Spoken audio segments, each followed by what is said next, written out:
Hi, welcome. Today I don't have any nostalgic ice cream with me because I'm at my parents' place. I had some prepared, but my brother ate them, so just welcome without any snack in my hand. Intro? So let me recap what we learned about the previous Rick and Morty season. Season 1 was just a collection of disjointed or unrelated short stories, and it was very good. It appealed to a broader audience.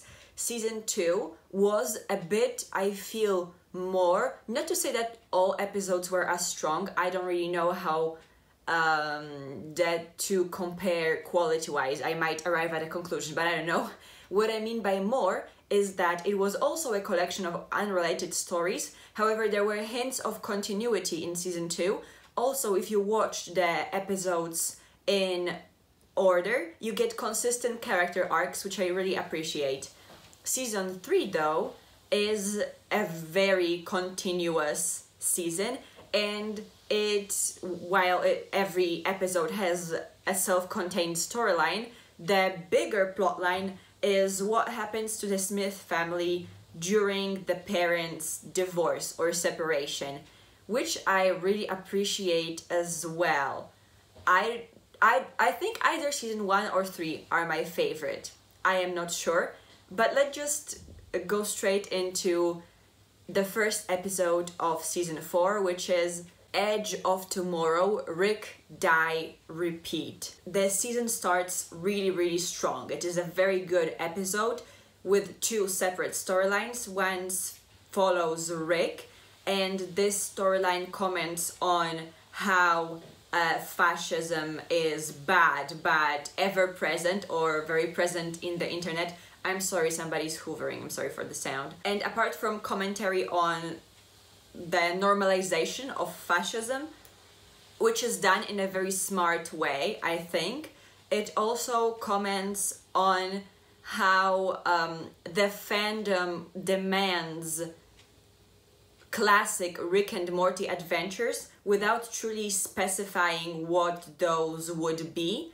So kind of how the fandom has very high expectations but doesn't really know what they want. At least that's how it reads to me. And when it comes to Rick, he loves to have absolute power and control over Morty and the whole family unit, but after seeing how some Ricks have it worse, he kind of starts to appreciate his situation a little bit more. And Morty has a ton of agency and just does whatever he wants in his storyline. He just turns himself into an Akira and has an adventure all by himself. By the end of the episode, because of their respective adventures, they arrive at the conclusion that they should find a happy medium between hardcore, spontaneous adventuring and living in the moment and planning for the future, but also just sometimes doing nothing. And to wrap up the episode and the references to classic Rick and Morty adventures, Summer comes in and ruins the episode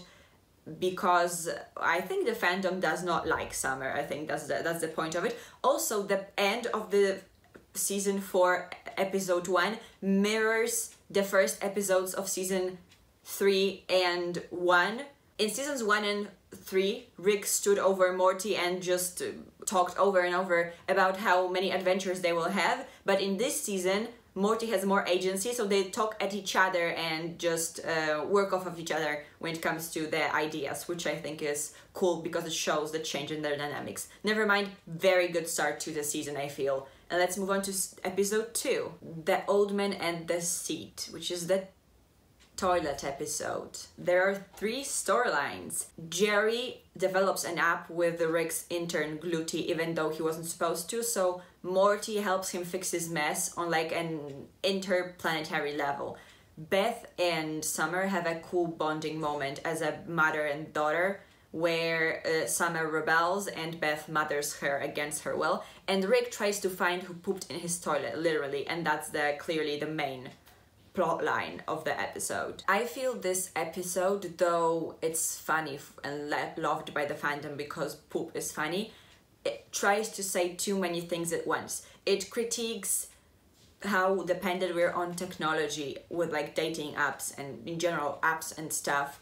It talks about the hardship of parenting. There is also the whole thing with Rick being a shy pooper, which is a metaphor for his bid for control over the family. And because he does not have the control that he truly desires, he struggles and tries to regain control of something that he has a control over, his bodily functions, which, by the way, is a whole thing in Freud's theory of development, the well, I don't know why I'm doing that. It's literally called the anal development stage. So where the kid learns how to poop by himself, herself, is the stage where we learn and establish control over ourselves. So actually that's deeply psychological, which does not mean that it is great, because as an episode I feel it's pretty weak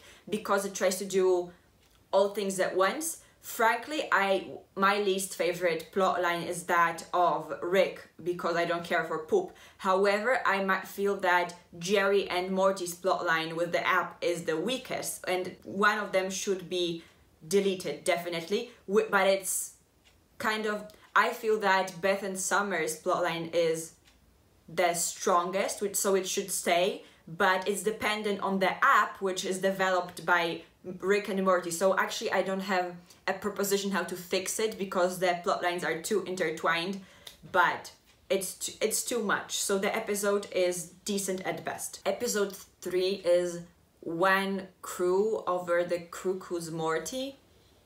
Yeah, the worst title, I think. The episode has nothing to do with One Flew Over the Cuckoo's Nest, either the book or the movie, but it says crew twice, and the crew aspect is crucial because this is the heist episode where Morty is working on a script for a heist movie and Rick has a heist off with Miles Knightley, a heist artist so popular that he has a whole con dedicated to the art of heisting. This is a season 1 classic just for funsies style episode.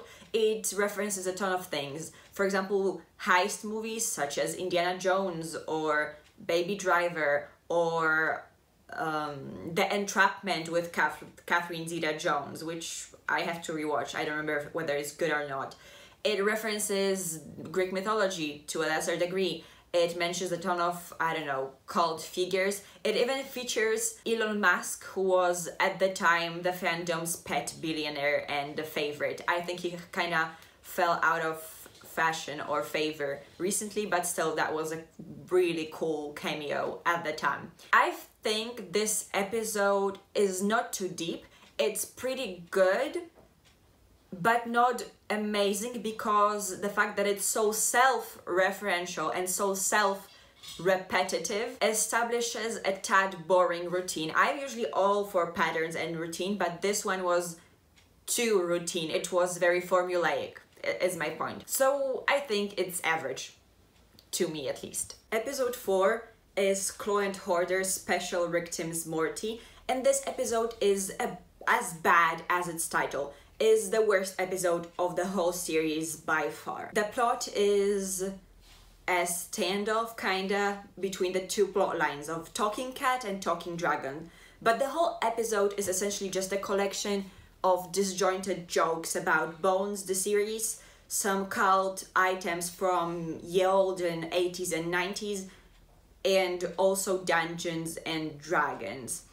The storylines are only connected by the presence of talking animals and don't really bring anything to the table, just fizzle out naturally on their own. The Talking Cat plotline is literally about how you should take things at face value and just accept them as they are, not to look too closely, which I think is a hint at the audience, so us, so that we won't overanalyze, so we don't do what I'm doing currently. But I think this series merits like critical analysis, I guess. Never mind. And the end of that plotline just implies things starting anew. I don't know whether this episode is bad by accident. No, I mean, I'm sure that the show is bad by accident, because shows are never bad on purpose. Like corny, yes. Cheesy, sure. Campy, for sure. But I don't know whether it is bad by accident because they actually thought that the jokes and the plot were good, or is it bad by accident because they wanted to do a commentary how relying on the story to be good is wrong and poop on the audience, so it's bad that way. Either way, it's bad, and it dethrones the Purge episode from its dishonorable place as the worst episode of the series. Episode 5 is Rattlestar Reclactica, whose sole purpose is dragging you back from the hole you crawl into after seeing episode 4. And it is pretty solid, honestly. It's a Christmas episode where Jerry almost dies because he's so fragile, and the only thing preventing him from flying into the sky are his heavy shoes, and if somebody can heck up wearing shoes, it's of course Jerry. And the other plotline is Rick and Jerry fixing Snake World because they boggled up their timeline. The themes of this episode are, well, commentary on racism in a way, because both Snake and Jerry timelines focus on the pettiness and pointlessness of racism and intolerance, and in a true Rick and Morty fashion offer only commentary without offering any solutions, which is par for the course, but I feel I have to point out because that's what I'm doing. The other thing that I'm going to go a bit deeper into because it's more substantial is the time travel thing. In the fandom, there was a whole thing about time travel since the inception, since the first episode, because Rick and Morty, with their dynamic and general visuals, very much resemble Doc and Marty from Back to the Future. I just got that they are literally named the same thing. I mean, from what I remember, the show was inspired by Back to the Future in a way, but then tried to distance itself from its origins. And they did it partially by way of never ever doing anything about relating to time travel, but joking about it. There was a box with time travel stuff on the shelf since episode 1 in Rick's garage.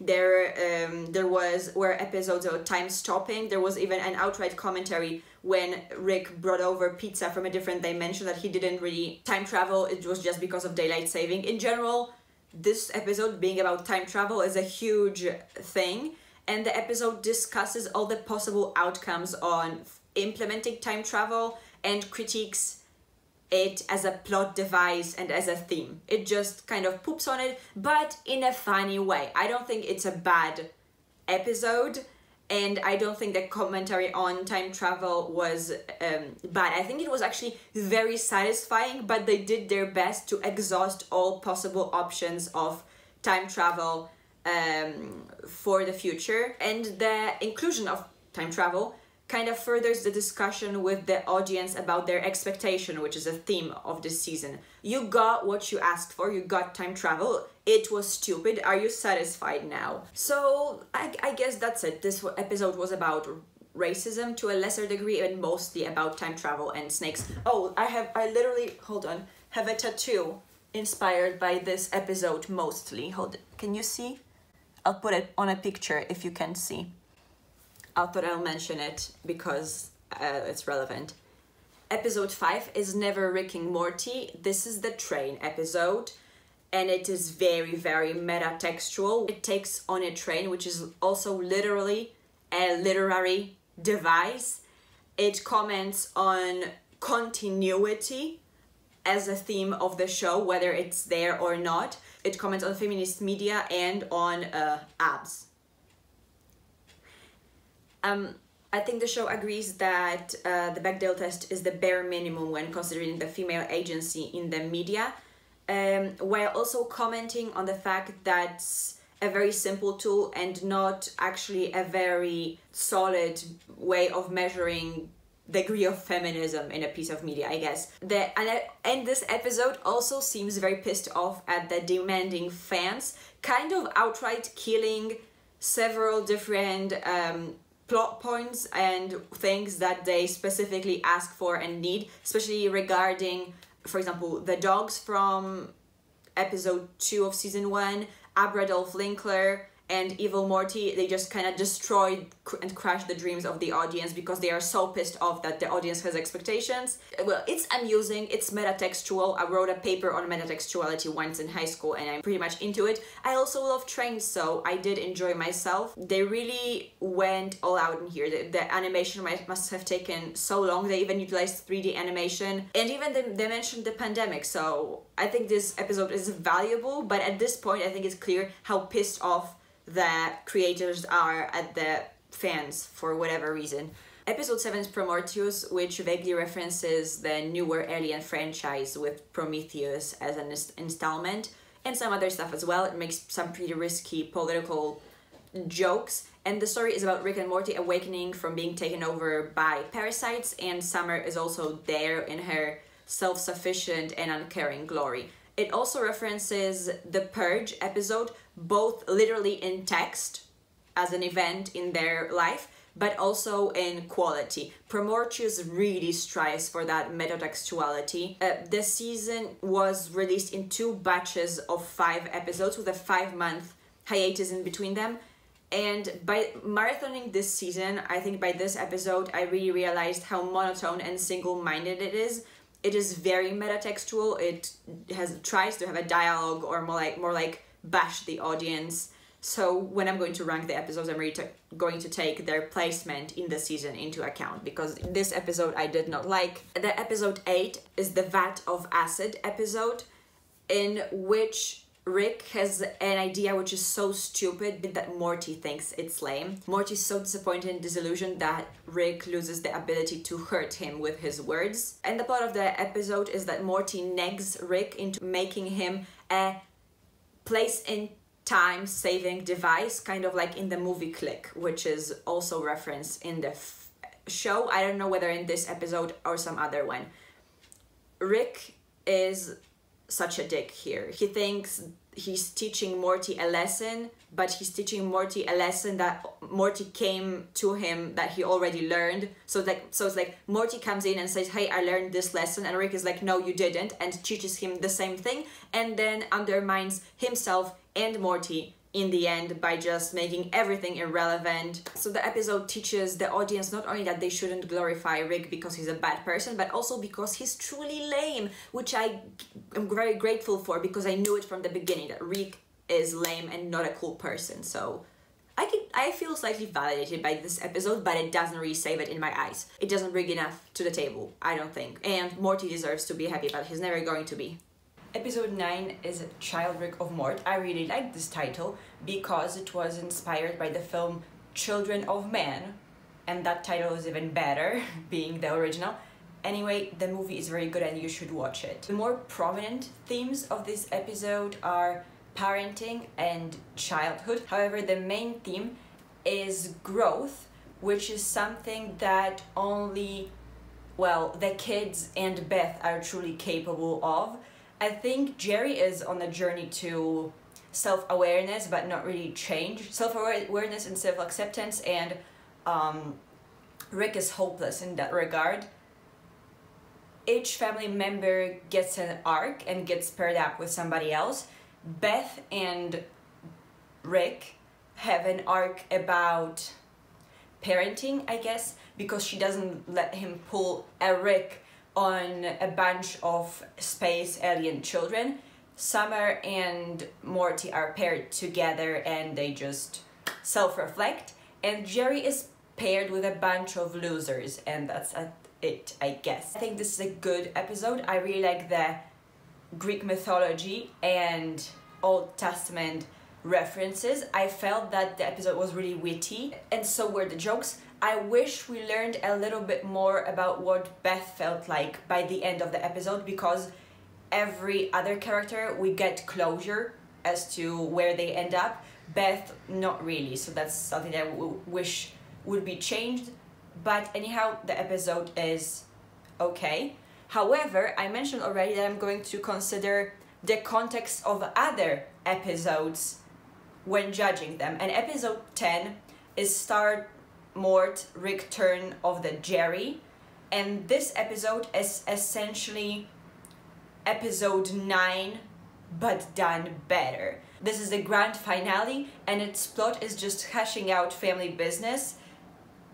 This is Rick's reckoning for his crimes, not his legal crimes, but crimes of being bad father, grandpa, friend, father-in-law. So as I said, this episode is essentially episode 9 but done better, because this is actually the only episode of the whole series that makes me feel emotional in a more profound way. I think it was deep emotionally, but this is a grand finale, right? And it already is as another episode, episode 9. It also at the same time is essentially emotionally the same, a repetition of season 3 finale. So the grand finale of season 4 is its own season's episode 9 and some other seasons episode 10. So even though it made me feel things, I don't appreciate the repetition, and that's in general my conclusion about this season. Some episodes would have been good if there weren't others the same like them in the very same season.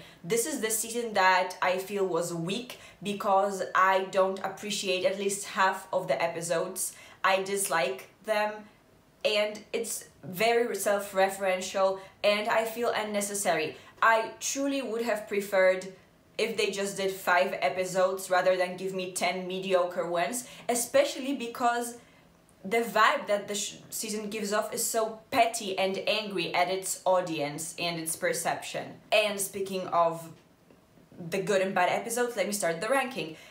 In the last place is, of course, episode 4, Chloe and Hoarder.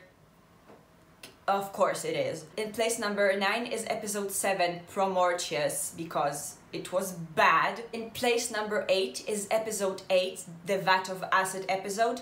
To me, it's equally bad to Promortius, but I have to begrudgingly admit that it is better paced and better written. In place number 7 is episode 2, The Old Man and the Seat, which, as I already said, I dislike. Partially, now come to think of it, because it had so much potential, which was wasted. In place number 6, episode 9, Childrick of Mort, so that's the Sentient Planet episode, and it's so low because there was another episode like it in the show which was better. It was acceptable, so I dislike strongly 4 episodes.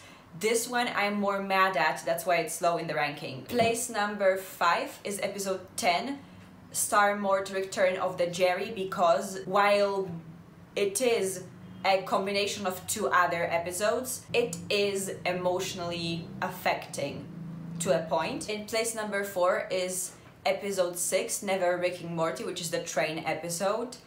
I appreciated the commentary in this episode, the metatextuality, the train. I cannot underestimate my own of trains.